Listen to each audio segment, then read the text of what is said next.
오늘 주시는 하나님 말씀은 이사야 34장입니다.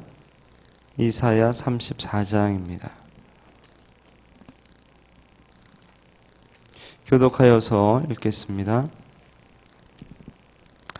열국이여 너희는 나와 들을지어다. 민족들이여 귀를 기울일지어다. 땅과 땅에 충만한 것 세계와 세계에서 나는 모든 것이여 들을지어다.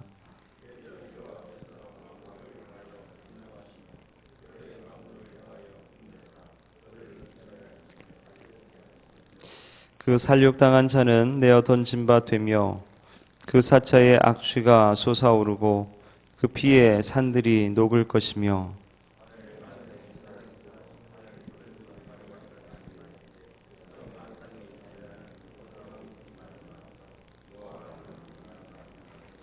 여호와의 칼이 하늘에서 족하게 마셨은즉 보라 이것이 에돔 위에 내리며 멸망으로 정한 백성 위에 내려서 그를 심판할 것이라.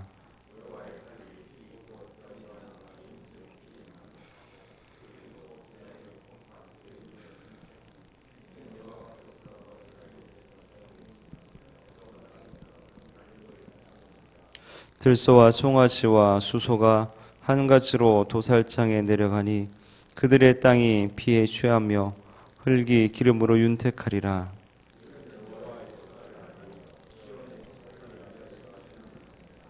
에돔의 시내들은 변하여 역청이 되고 그 티끌은 유황이 되고 그 땅은 불붙는 역청이 되며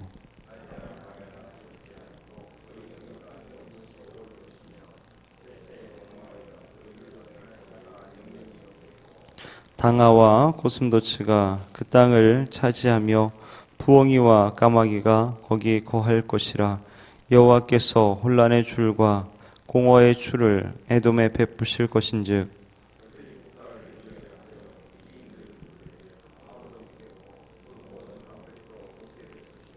그 궁궐에는 가시나무가 나며 그 견고한 성에는 엉겅퀴와 새품이 자라서 실랑의 굴과 타조의 처소가 될 것이니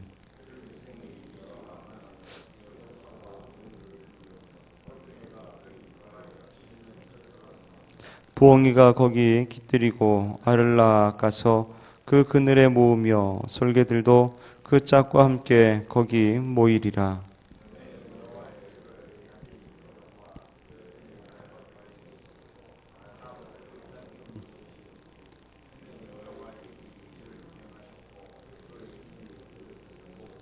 함께 읽습니다. 여호와께서 그것들을 위하여 제비를 뽑으시며 친수로 줄을 띄어 그 땅을 그것들에게 나누어 주셨으니 그것들이 영영이 차지하며 대대로 거기 거하리라. 아멘. 단테가 쓴 신곡이라는 작품이 있습니다. 그 책에 단테는 나름대로 지옥에 대해서 무시무시하게 그려놓았습니다. 그리고 이 세상에서 가장 거짓되고 악한 사람들이 그 지옥에서 고통받는 모습들도 그려놓았습니다. 단테가 지옥을 그런 모습으로 그리는 이유는 그렇게 해야 세상에서 악과 타협하지 않고 신앙과 정의를 지키는 자들에게 약간이라도 어느 정도 위안이 될 것이라고 생각했기 때문입니다. 반대로 악한 생각을 가지고 있는 사람들은 그런 이야기를 들어야 그래도 약간이라도 심판에 대한 공포를 느낄 것이라 생각한 것이죠. 보통 사람들은 남의 눈이 무섭기 때문에 설사 마음속에 어떤 죄의 충동이 일어나더라도 행동으로 잘 옮기지 못합니다. 그러나 완전히 얼굴에 철판을 깐 사람들은 남이 뭐라고 하든 말든 상관없이 악을 저지르게 되죠. 그런 악한 자들에게는 하나님의 무시무시한 진노의 심판이 기다리고 있다라는 것입니다. 우리는 지옥을 경험하지는 않았지만은 한국 전쟁이라든지 2차 대전 같은 대규모의 전쟁의 참상에 대해서 우리가 한번 생각해 볼 수 있게 되는 것이죠. 하나님 이 세상에 평화를 주시는 분이십니다. 그러나 인간의 죄가 그 정도를 넘어설 때에는 평화를 거두어 가시게 되는 것이죠. 하나님께서는 평상시에도 세상 사람들이나 모든 인간들의 죄를 다 알고 계시고 또 기록을 하십니다. 다시 말해서 사람들이 저지른 죄는 하나도 없어지지 않고 하나님 앞에 기억되고 있습니다. 죄가 차곡차곡 쌓이다가 나중에 도저히 참을 수 없는 지경이 되면 하나님께서 더 이상 이 세상을 지켜주시지 않게 되는 것이고 노아의 홍수처럼 한순간에 큰 비극이 일어나게 되는 것이죠. 이 세상 사람들은 하나님을 모르는 사람들입니다. 하나님께서는 모든 사람들의 마음에 양심과 어떤 도덕심을 주셨기 때문에 죄를 지어서는 안 된다는 어떤 기본적인 그런 생각을 다 가지고 있게 되는 것이죠. 그래서 하나님은 하나님을 모르는 자들도 양심과 그 도덕이 무너지지 않도록 최선을 다해야 합니다. 예를 들어서 어느 지역에 있는 큰 강둑이 무너지려고 한다면 그 지역에 있는 모든 사람들이 다 나와서 뚝이 무너지지 않도록 지켜야 하지 않겠습니까? 하나님의 진노의 심판을 막는 뚝은 바로 양심이고 도덕입니다. 사람들이 자신의 양심이나 도덕도 팔아버릴 때에 하나님께서는 전쟁의 비극에도 지켜주지 않게 되는 것이죠.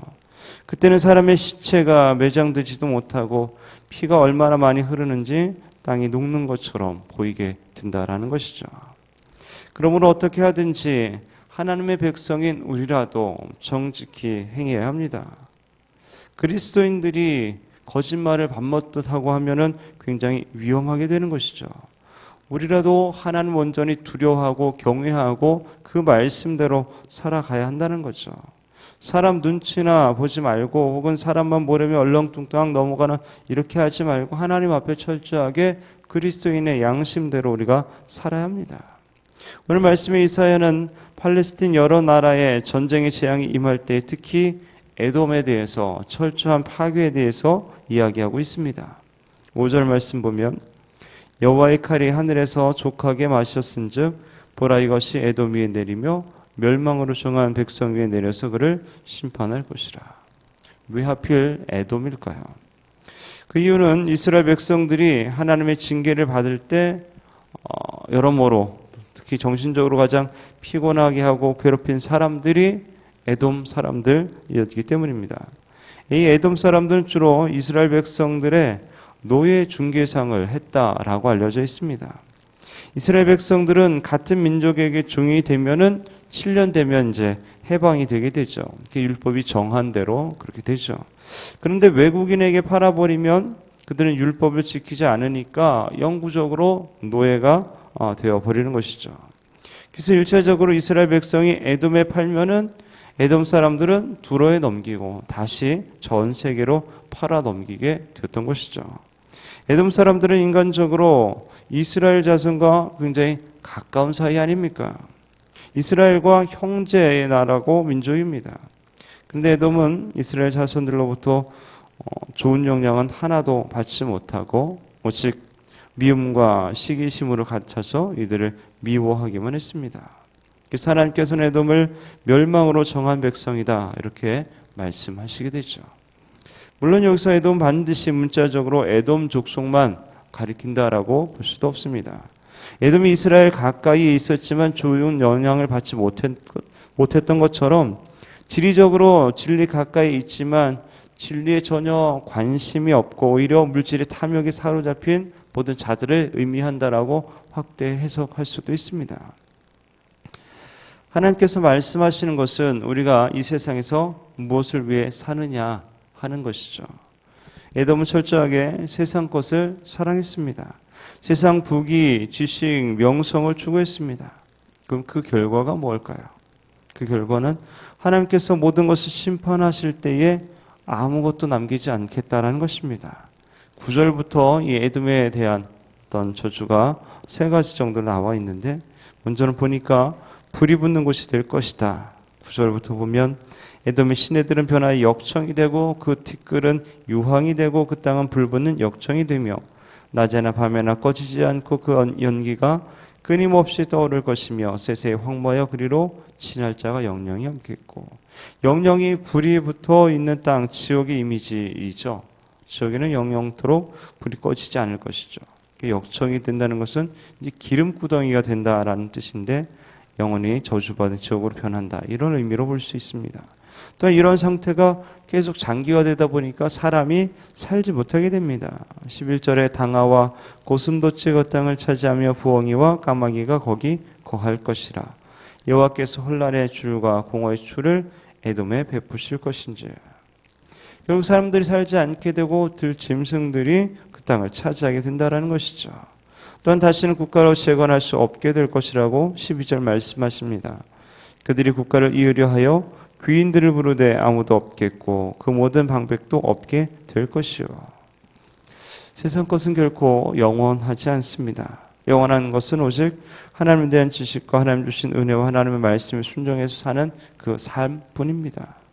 사실 세상적인 어떤 물질이나 돈이 있으면 없는 것보다 훨씬 편리할 때가 많이 있죠. 그리고 돈이 있으면 뭔가 좀 보여지는 모습도 폼이 있고 뭔가 있게 보여지게 되죠. 그러나 그 이상은 될 수 없다라는 것이죠. 어떤 사람은 돈이 많으면 다른 사람을 많이 도울 수 있다라고 생각합니다. 하지만 실제로 남을 돕는 사람들을 보면 돈 없는 가운데서 바른 마음과 그런 사랑의 정신으로 사는 사람들입니다. 단순히 돈만 많다고 해서 남에게 좋은 일을 많이 하는 것은 결코 아니다라는 것이죠. 정신이 똑바로 되어 있어야 무엇을 하든지 바르게 할 수 있습니다. 그런 사람은 돈이 있어도 바르게 사용할 줄 알고 지식이 있어도 교만하지 않게 되는 것이죠. 오히려 그 지식으로 다른 사람을 도울 수 있게 됩니다. 그러나 돈만 쌓고 지식만 추구한 사람은 하나님의 심판을 견디지 못하고 모든 것이 무너져서 결국 폐허가 되고 마는 것이죠. 오직 말씀으로 변화되고 은혜를 받은 사람들은 어떤 지진과 풍파와 환란이 오더라도 흔들리지 않고 견고하게 남아설 수 있게 되는 것입니다. 16절 말씀 보면 너희는 여호와의 책을 자세히 읽어보라. 이것들이 하나도 빠진 것이 없고 하나도 그 짝이 없는 것이 없으리니 이는 여호와의 입이 이를 명하셨고 그의 신이 이것들을 모셨습니다. 하나님의 말씀은 빠진 것이 없는 완전한 말씀입니다. 서로 모순되지 않습니다. 어떤 경우에도 모순되어 물론 보이는 그런 부분이 우리에게 있지만 우리가 그 깊은 의미를 잘 몰라서 그런 것이지 결코 그 말씀이 하나님이 잘못되고 뭔가 틀리는 이런 것은 아니라는 것이죠. 그러기에 말씀을 따라 우리가 우리의 삶에 대해서 돌아보고 우리의 삶이 그 말씀의 기준에 의해서 잘 지어지고 있는지 돌아볼 수 있어야 합니다. 어떤 사람이 집을 지을 때 설계도 없이 막 자기 생각대로 마음대로 지은다고 생각해 보세요. 뜯고 또 짓고 또 짓고 거의 다 졌다가도 다시 뜯어서 다시 져야 될 이럴 가능성이 많이 있습니다. 처음부터 설계도대로 제대로 지어진다면 그 집이 든든한 집이죠. 그렇다면 설계도가 어떤 것입니까? 바로 하나님의 말씀이라는 거죠. 우리 인생 집을 지어가는 제대로 된 설계도는 바로 하나님의 말씀인 것이죠. 그렇게 지어갈 때 흔들림 없이 견고하게 남아설 수 있게 된다라는 것이죠. 결론적으로 하나님께서는 그 백성들에게 세상 방법으로 크게 성공하고 잘 되는 사람들을 부러워하지 말라는 것이죠. 우리는 이 세상에서 무엇인가 움켜쥐려고 덤벼드는 것이 아니라 하나님의 방법대로, 하나님의 원리대로, 하나님의 설계 도면대로 우리가 바른 인생을 살아갈 수 있어야 되는 것입니다. 하나님의 말씀의 중심으로 우리 인생의 밑그림을 그려가시고 그 위에 든든한 토대를 쌓아갈 수 있어야 합니다. 뭔가 빠르게 되고 뭔가 한순간에 되는 이런 것들에 우리가 현혹되지 말아야 합니다. 세상을 따랐던 에돔의 심판과 저주를 기억하면서 오직 하나님 말씀을 통해 주님을 뒤따르시고 영원히 없어지지 않는 그런 견고한 집, 하나님 인정하시는 그런 거룩한 인생 되시기를 주님의 이름으로 축원을 드립니다.